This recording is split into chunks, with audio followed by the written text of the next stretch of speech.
Olasılık şu anda bir şey olarak teşhiriz. Önemli yalnızda olarak sıkıntımızı, üzüntümüzü, acımızı paylaşalım diye geldik. Sonra bir şey yapsın, arkadaşlar burada şey yapsınlar, belediyeler, bir ne varsa bu görüşeceğiz. Bizim yapacağımız şey bu kadar. Nasıl oldu, nasıl gelişti zaten yetişemedik de. Bayağı bir şey. Burada hepsi şey, kimyasal malzeme. Şimdi daha şey olmuyor. İtfaiye de şeydi ya, yetersiz de güçlü değil. Suyun atinleri söndü inşallah. Burada başladı da alev büyüyünce işte oradan yana sıçrıyor, yandan telefon. İlk kıvılcını görmek, ilk kıvılcını görmek, onu bilmiyorum. Abdülkara da bu. Eşkent de inşallah. Alo. Selamünaleyküm. Aleykümselam.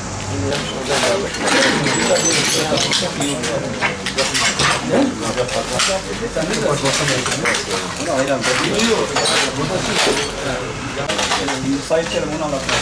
Üzücü bir olay ya. Yok. Sağ olun. Selamünaleyküm. Şekil yapardan geliyor. Geçmiş olsun. Allah'a emanet olun. Oraya vardı. Orada önemli suyla müdahale ediyorlar. O da yayılıyor. Yayılıyor. Rüzgar da var sanki. Kesemiyorlar önünü. Yani havuzluktan biri o yanıyor, ondan sonra o yanıyor, ondan sonra o yanıyor. Buradan bir de şey yok.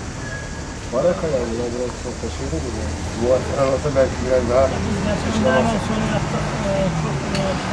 Çok acıdan yaptık. Yoksa yazın sıcağında. Allah imtihanınızı konulaşsa var.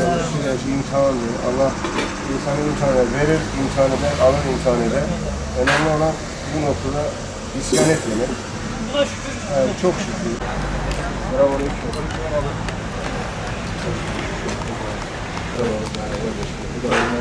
Merhaba abi.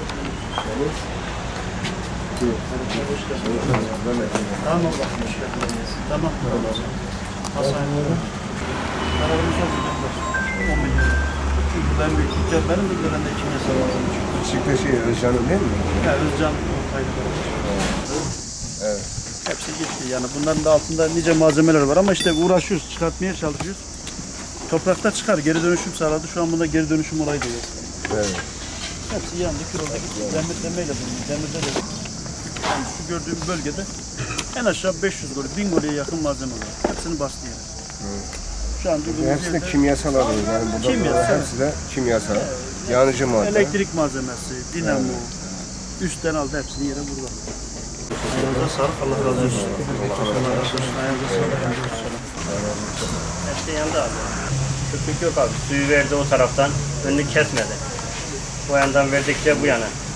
Mehmet Mehmet görüşürüz. Bir yana oradan alev verir mi? Buradan vermedi. Evet. Arkadan verdi. Arkadan versem biraz kontrol altına alınabilir mi? Ya da önünü de kesebilirlerdi. Arka taraftan da müdahale olmadı. Yani düzensiz bir şeydi ya. Ve adam hortumu takamıyor ya. Buna göre düşün abi. Ne oldu? Suyu verdikçe abi. Evet. Suyu verdikçe bu taraf geldi. Önünü kesmedi. Bu taraftan müdahale etseydi belki bu üç dükkanda olurdu abi.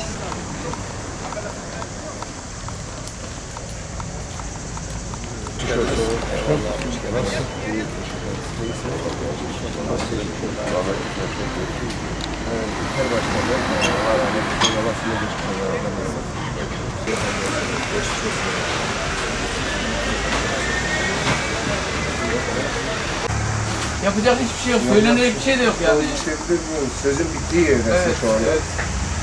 Bu nasıl ayağa kalkan, nasıl oldu? Geçmiş olsun. Yani burada yetkililer geldi mi, gelmedi mi, nasıl yaptılar?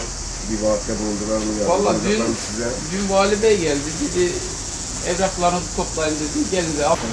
üzücü bir olay yani. Yetkililerin coşkuları, bakalım bize gideceğiz. Heyet olarak yetkililere. İnşallah böyle bir faydamız olur, böyle bir şeyimiz olur. Böylelikle bu sorun, sıkıntı, acıyı paylaşmış oluruz.